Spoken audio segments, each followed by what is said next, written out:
All right, here we go. Empty, Season 2, Episode 9, Collision Course. All right.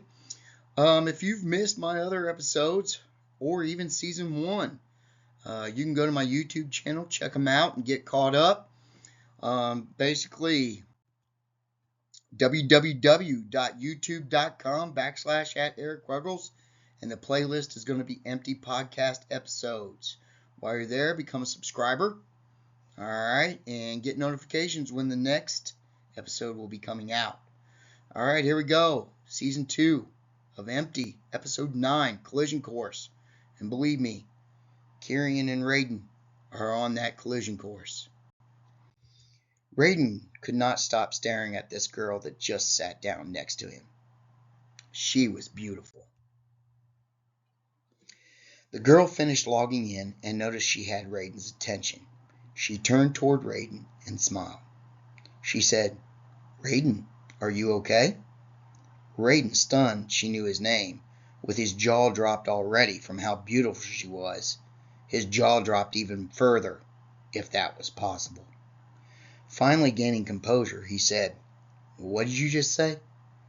"I asked if you were all right," replied the girl. "Yeah, but you said my name. How do you know my name?" asked Rayden with a curious voice. She replied, "We can't talk here. Follow me to one of the small study rooms, and I will tell you what I can." She then proceeded to get up out of the chair and walk toward one of the several small study rooms that the library had spread throughout the facility. These rooms were made so no noise was heard from outside the room, and you could have a study discussion without people hearing your study group from inside the room. So basically, these rooms were noise-proof. Rayden then got up, followed her to the room, and as they entered, Rayden shut the door behind him and said, "All right, what the hell's going on?" The girl answered, "My name is Alindra, but you can call me Ellie for short. I am an angelic being, and there are several different types of angelic beings. I am what is known as a watcher. I am part of a supernatural realm, and my job is to watch over you. Each watcher has a certain living supernatural being to watch over, but it is only the good supernaturals they watch over. Most of the time we just observe and possibly do subtle things to guide you in the right direction. But sometimes we intervene, like I am right now, because the good of this world depends on it. So I am here to help you. You will not find anything on Jeffrey Satterfield. He has done a great job of covering all of his tracks. He is known as Jeffrey Jr. or JJ for short. At this moment, he lives in Hickory, and he has been spying on Kierion and of course you for a few years now. With Hickory being a small town, Rayden knew of a few JJs in Hickory.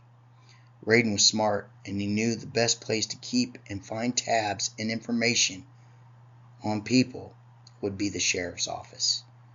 And there was a JJ that worked there. Rayden said, "Is it the JJ at the sheriff's office?" Ellie answered, "I have given you enough information. You should be able to figure the rest out. Also, Kierion is close. He is in Hickory, and he has killed. I will only see you again if you need guidance in the right direction." Ellie sincerely whispered, "Be safe, Rayden," and she walked out the door. Soon as Ellie left, Rayden decided to transport back to the cabin and contact JJ in the morning. He thought of Kieri's cabin, and he quickly appeared at the door of the cabin. As he appeared, he almost tripped over Miley's chunks of dead body pieces. "What the hell?" said Rayden, and sensing danger was near, quickly looked around and saw the beast at the edge of the woods. Kierion heard and smelled a new feast, and still as the werewolf, he darted toward Rayden. Rayden saw this beast approaching at the top speed, and he knew it was Kierion, so he quickly ran in the cabin, turned invisible, and grabbed his bag and the journal, thought about his bedroom at the house, and in an instant, he was gone.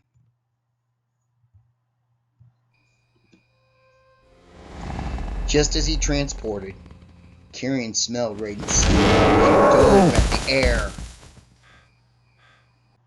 dove at the air where he thought Rayden's invisible body was standing. Kierion missed him and lay down slowly, transforming back into his human form. He eventually got up, went to the bedroom, and laid on the bed to rest and collect his thoughts. With flashlights glaring and guns in their hands, the two cops peered into the car and saw a slumped-over headless body, female body, drained of blood and shriveled like a prune. "What the hell is going on around here?" said one of the officers. "We better call this in," said the other. The officer reached for his radio and began to talk into his walkie-talkie. "Officers in need of assistance. Blue Camry with headless victim inside. Female. Location is on the old dirt road off of 140 east, going toward town and approximately 300 yards from the hiker decapitation." The words came over Sheriff Reeves' radio, and Chastain and Turner were in hearing distance. Turner yelled out to Reeves, "Which direction would that be?" Reeves replied, "Just head straight until you get to a dirt road. Then head north and you should see the two deputies." Chastain yelled back, "Thanks," and they decided to go check out the called-in murder scene. Sheriff Reeves was waiting on the coroner, so he decided to stay at the hiker scene to give the coroner some direction. Chastain and Turner made their way toward the dirt road through the brush in the woods. After about 300 yards, Chastain and Turner came out of the woods onto a dirt road. They looked forward about another 100 yards and they saw one of the deputies standing in the middle of the road. Turner and Chastain approached the deputy, and as they got close, the deputy waved them to follow him. They came upon the car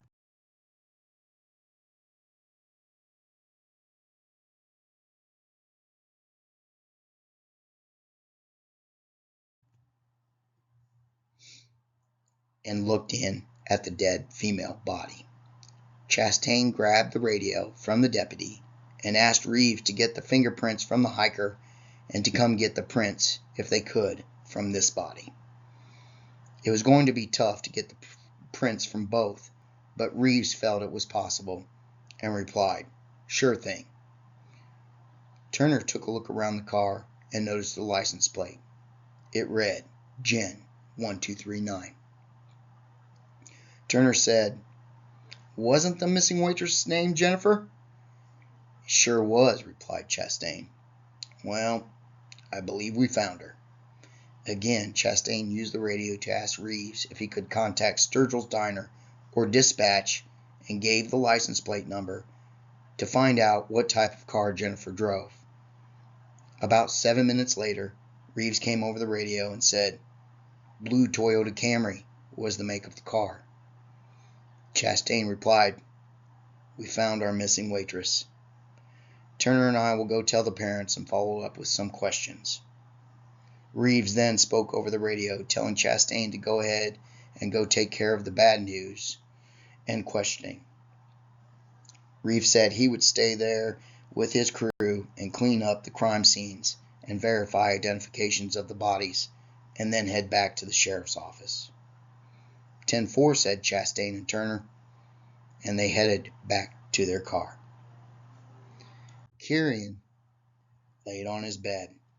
The scent from the person that appeared on the porch was that of a warlock, a younger warlock, and Kierion knew Creo matured with his powers later in life, so he was an older warlock. Kierion thought to himself, the scent never lies.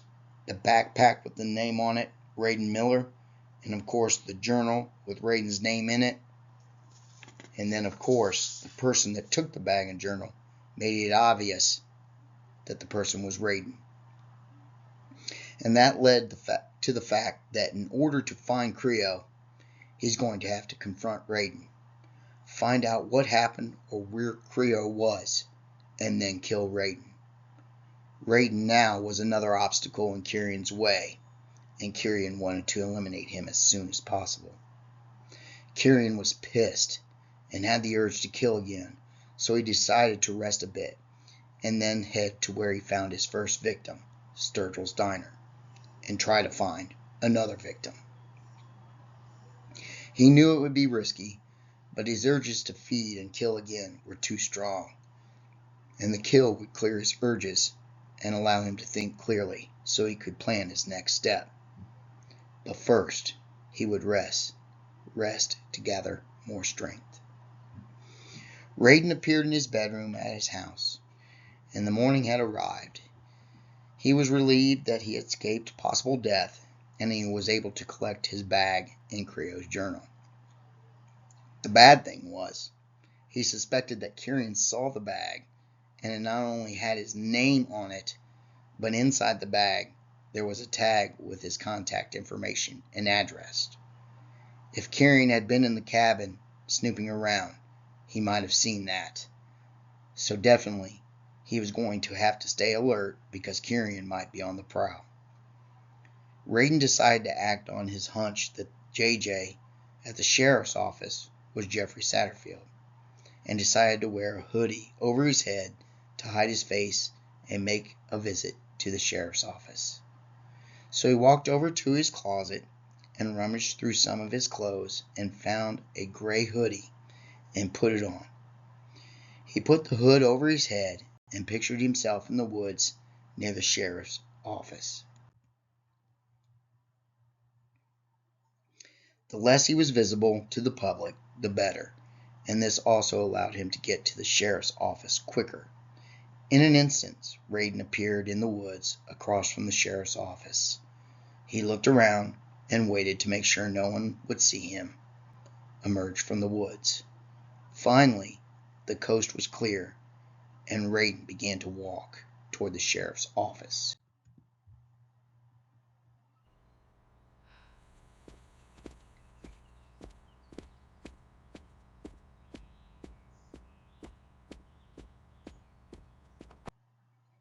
He crossed the street, walked up the stairs in front of the building, and opened the door.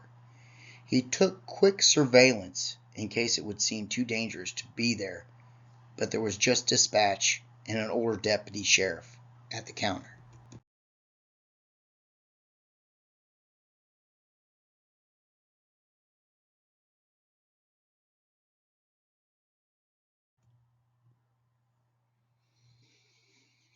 Rayden had seen JJ before, and the older deputy looked to be the person Rayden was looking for. Now to find out if it is truly Satterfield. Rayden walked up to the counter and spoke. "Are you Jeffrey Satterfield?" JJ, looking down at a report he was filling out, replied, "You must have the wrong person. My name is JJ." Rayden said, "Yeah, Jeffrey Jr. Satterfield." The older deputy looked up from his report and looked at this person, inquiring of his true identity. JJ replied, "Rayden Miller. People are looking for you." "So you know who I am," said Rayden.